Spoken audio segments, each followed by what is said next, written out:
Meghan Markle at Paris Fashion Week, our last look. Now, Okay. Meghan, the white on white on white on white Messiah gown, or some people call it the toilet paper gown. Then there was the black Diana dress. I mean, is this not Zoolander? Watch the strutting. She is strutting, guys. Strutting. And then looking back, making sure you get the back half as she awkwardly sits in. Her first time at the shallow shows where thin models and thick men wear stupidly expensive clothes. Why was she there? Why did she leave her husband and children in Montecito to be seen at Gay Paris' legendary ode to haute couture? Paris was supposed to be Meghan Markle's victory lap. Cameras ready, lights perfect, the whole grand return energy dialed to max.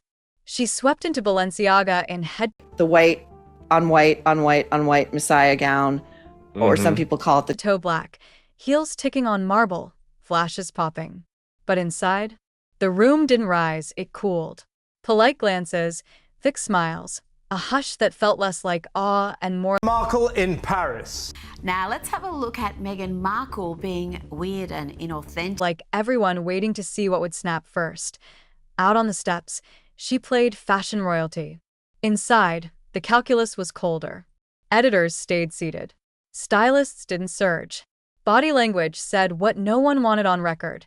Be careful where you stand, and who you stand Close to get. And she walks in like the exact same walk, and it's almost like that's how she prepared it and that's how she did it. She's like, this is Fashion Week and this is beside. In an industry where proximity is currency, she wasn't an investment. She was a risk. The brand baggage didn't help. Balenciaga's past controversies are still a live wire, and online critics pounced. Oh yes, that was awkward. Let's have another look at it.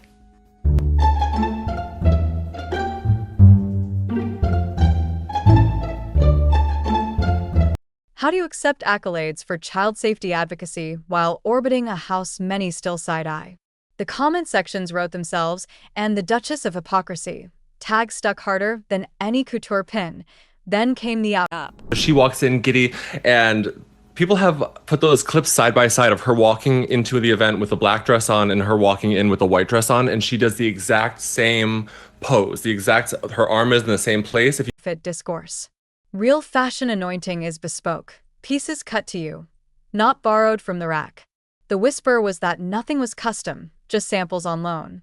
Fair or not, that fed a larger narrative, not crowned, tolerated. Now let's have a look at Meghan Markle being weird and inauthentic. Here she is swanning around like she's Queen Cersei in Game of Thrones, and let's have a look at this rather awkward encounter with Pierre Piccioli.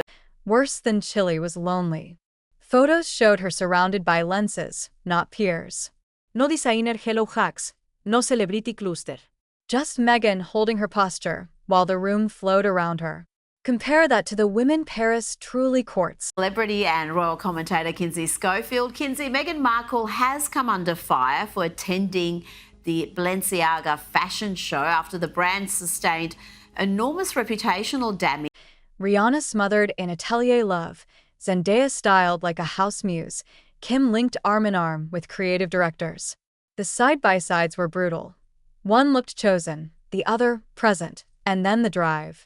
The car taking the route through I think you're right for multiple reasons. I think you're absolutely right that she felt she did not belong there. And the Pont de l'Alma tunnel, ground zero for Diana's last night, ignited the internet. Defenders said coincidence. Detractors called it calculated. Edits spliced Harry's grief with Meghan's Paris strut and asked the question no PR deck can tame, tribute or performance.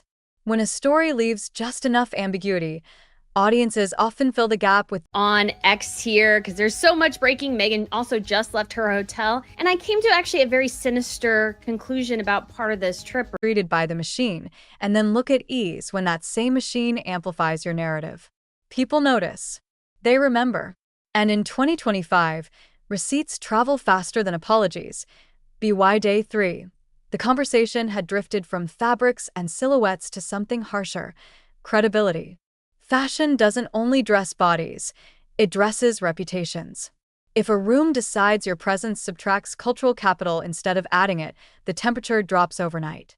Doors don't slam dramatically, they just don't Disturbing ads featuring children. What do you make of this whole saga? open. Paris is merciless that way. It forgives scandal and even celebrates rebellion, but it does not forgive imitation. Diana's power was messy, human, uncoached.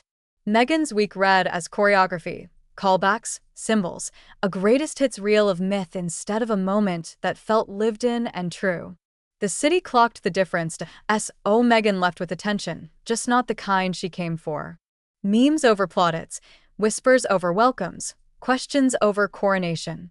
Back in California, the feed will reset, the posts will polish, and the narrative will try again.